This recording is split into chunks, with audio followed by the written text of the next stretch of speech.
Bagwa marokoti, bagwa marokoti, ngwaban sej. The history of Jamaican diaspora and people is much deeper than what you think you know. This is the story of the indigenous Taino people on the island of Jamaica and to what is known today as their triumphant survival. Currently, with a population just under 3 million, Jamaica, being the third largest island in the Caribbean Sea, is known as the melting pot of many different races and people around the globe. On the island, you will find ancestral history from South America, West Africa, Europe, India, China, the Middle East, and the list goes on. But within the entire Caribbean, Jamaica remains one of the least known islands historically. Because of the lack of prehistoric knowledge, what I will share with you today is a small speck of the untapped history of the island and people.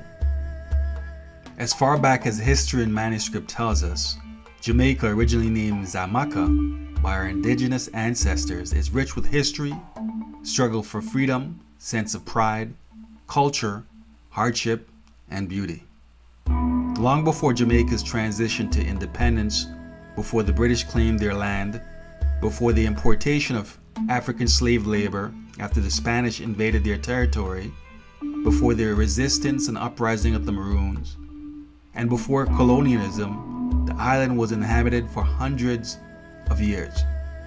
The very earliest known and recorded inhabitants of Jamaica was found during the period of approximately 600 AD of the indigenous Osteroid people and culture, informally and respectfully referred to as Redware people.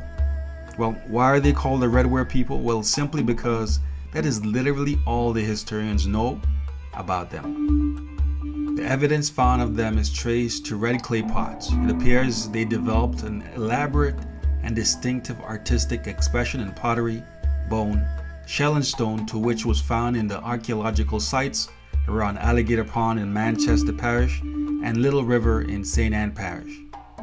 A couple of centuries later, roughly 800 AD, it is believed that a second wave of inhabitants occurred by the indigenous Tainos people.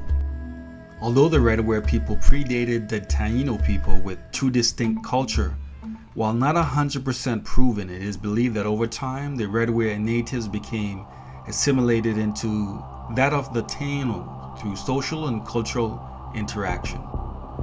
Known as very skilled farmers and navigators, the Taino people is said to have migrated to Jamaica from the northern coast of South America. Originating from the region of Guyana and Venezuela, they sailed northwards in their dugout canoes, large enough for more than 100 paddlers. Researchers believe that the cultural ancestry of the Tainos people can be traced to the ancestors of the Arawaks throughout South America. The Arawaks were concentrated along the lowlands of the Orinoco River in South America. Arawak comes from the name given by the Europeans at a very early age of the Columbian era. Manuscript says that as early as 250 BC, the Tainos, also known as the Arawaks, began to explore the limits of their technology. They settled on what they thought were uninhabited islands and fully developed throughout the Caribbean. They made their way to Cuba, Puerto Rico, the Bahamas, the Virgin Island, and the island of Hispaniola, to which in this day and age is divided into two countries, the Republic of Haiti and the Dominican Republic. The original Taino tribe settled near the coastline of Jamaica and had already developed a distinct language and culture, but over time they also began to speak a separate dialect of the Arawakan language group. When the Tainos people arrived, making Jamaica their permanent home, it was deeply forested with a wealth of plants and animals. As we know, Jamaica lies in the hurricane belt of the Atlantic Ocean, and because of this, the island sometimes suffers significant storm damage. So for obvious reasons, the Tainos people named the land Jamaica, meaning land of wood and water or land of springs. Even though Christopher Columbus called it Santiago when he landed on the island, the name persisted as Jamaica. Later, when the European settlers landed on Jamaica, they cut down the great timber trees for building and ship supplies, and cleared the plains, savannas, and mountain slopes for intense agricultural cultivation. What's great about Jamaica is the many shades of people throughout. The Taino people had a bronze brown to olive skin complexion, with thick straight dark brown to black hair. Their facial features were high cheekbones, dark brown eyes, with what appeared to be a flat face and prominent nose. The very noticeable physical feature of the Tainos was their flattened forehead. You see, the reason for this was the common practice that took place during infancy, where a board was tied to the child's forehead, resulting in them having a flattened forehead. During this period of time, most did not use clothing except for married women who would wear a short apron called nagwa. They wore earrings, nose rings, and necklaces, which were sometimes made of gold. Both men and women adorned themselves with feathers, ornaments made of gold, shells, and other semi-precious stones. The Tainos women also said to have been very skilled in farming, growing crops, and the rearing of animals to provide food. Staple food included cassava, yam, potato, beans, squash, peanuts, pepper, wild plants, fish, shellfish, birds, and other small animals, most of which are common food in the Jamaican culture to this very day. Throughout their village, members of the family slept in cotton hammocks or simply on banana leaves. The general population lived in large circular buildings called bohíos, constructed with wooden poles, woven straw, and palm leaves. Most, if not all, the Tainos men were hunters and fishermen. They used bows and arrows for hunting and developed the use of poisons on their arrowheads. The only domesticated animals that they had were actual dogs and occasionally parrots, used as a decoy to wild birds within range of hunters. In addition to ceremonial purposes, while traveling and hunting, they would often apply paint to their body and face. It was also a way to uniquely identify their tribe. The Taino people had an elaborate and well-constructed system of communities, agriculture, and religious beliefs and rituals. By the time Christopher Columbus arrived, it is estimated that there were over 200 villages across the island. The Tainos believed that Zimis, gods of both sexes, represented by both human and animal forms, provided protection. Religious worship was done through song and dancing in the village court during special festivals of Thanksgiving. The Taino people lived in what we now call a theocratic kingdom structure, with a tribal chieftain of the people.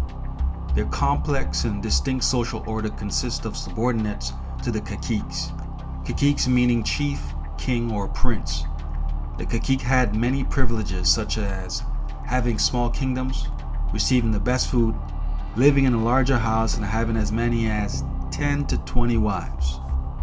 The cacique's structural function was to keep the welfare of the village by assigning daily work and making sure everyone had equal share. The relatives of the caciques lived together in large houses in the center of the village made of mud, straw, and palm leaves. Polygamy was practiced throughout their community, and outside of the chieftain, most men had up to 3 wives. The Taino people had a very gentle culture, and they lived in harmony with the land. It was characterized by happiness, friendliness, and a very peaceful structure that was in place until the turn of the 16th century, when the Europeans arrived. In search of gold on May 5, 1494, Christopher Columbus, the Italian explorer, sailed west to get to the East Indies and came upon the West Indies, where he landed in Jamaica.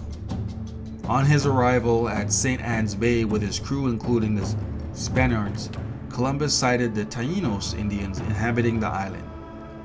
The Taino were very friendly and welcoming, but for obvious reasons, it is said that Columbus experienced hostility from the people overall. The reality is they were very protective of their land and community.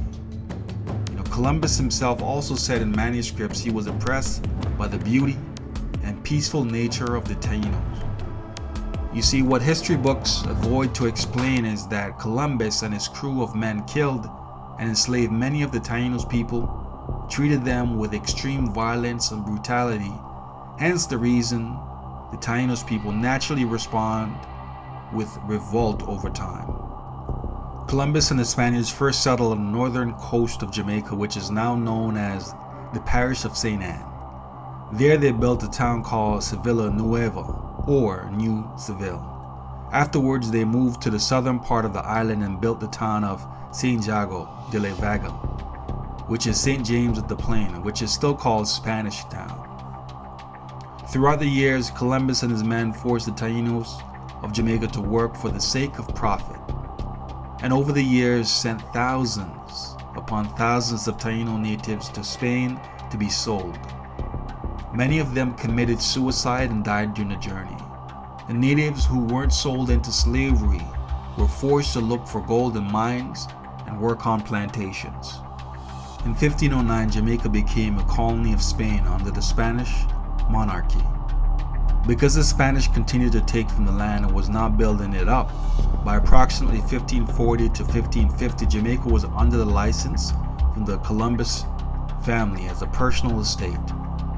Realizing there is absolutely little gold and silver on the island, the Columbus estate and Spaniard continued to do nothing, absolutely nothing to develop Jamaica, but instead it literally sucked the life out of the small and prosperous island. You see, what's devastating about the history of the Tainos people was their communities and how they became almost extinct.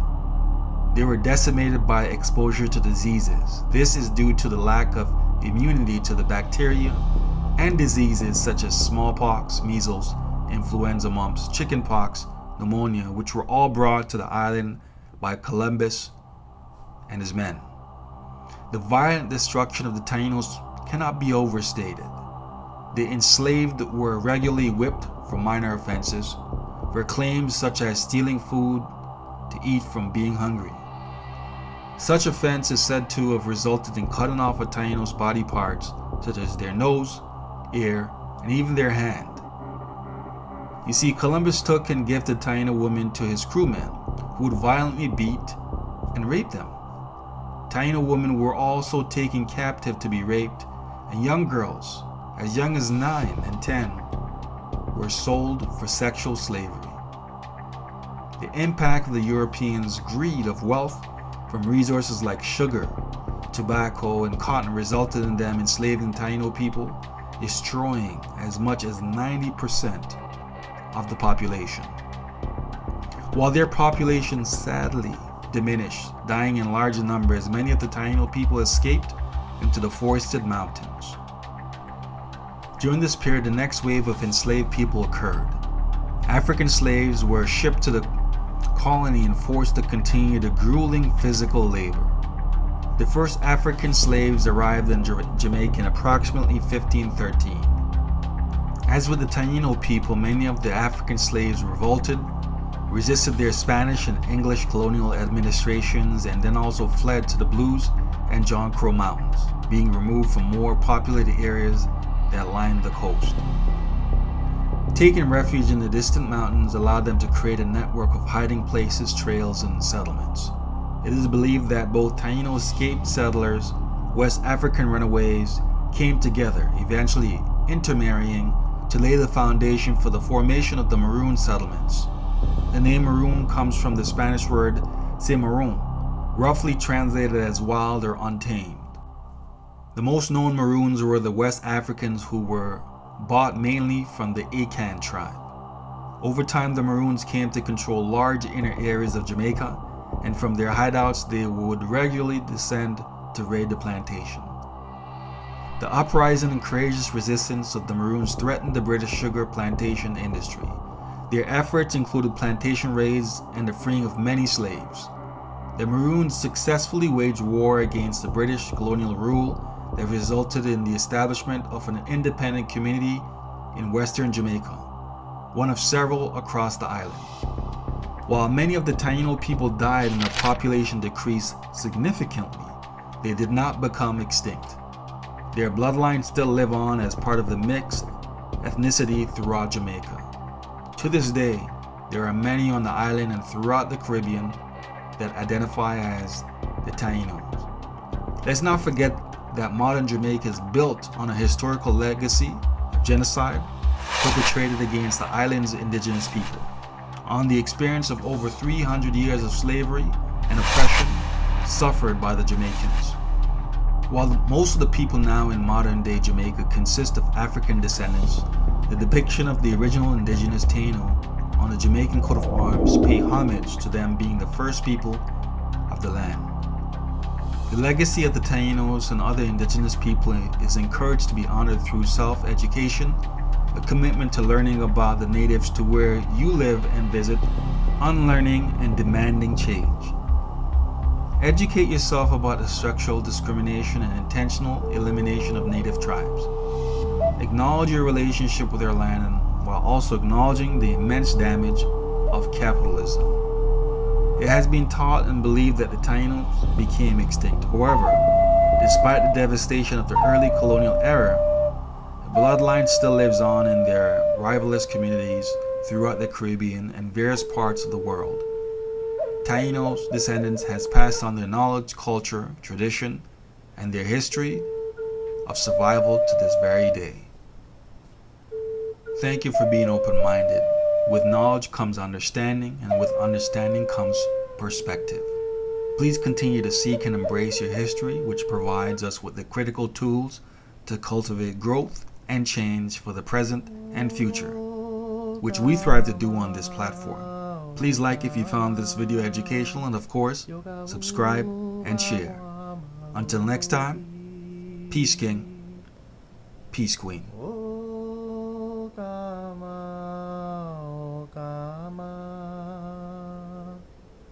Wabanse Shatavira Okama, Okama Yokahu, Yokahu Atabe Taino ti, Taino ti, Taino ti Yokahu, Yokahu Atabe